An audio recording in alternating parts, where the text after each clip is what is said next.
In this video, this is a Sintra ref magnet na ang outline is made by me. Editable siya in Canva.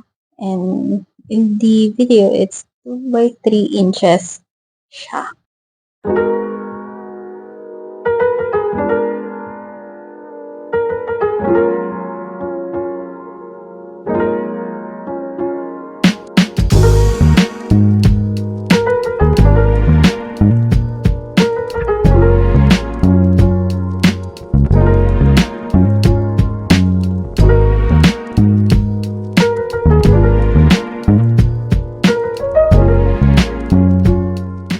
After nating makat yung Sintra at yung sticker, ngayon, imamap natin silang dalawa. Yung Sintra dapat nasa pinakagitna ng sticker. Kasi siguro may mga tendencies tayo na mapaiksi tayo ng cut.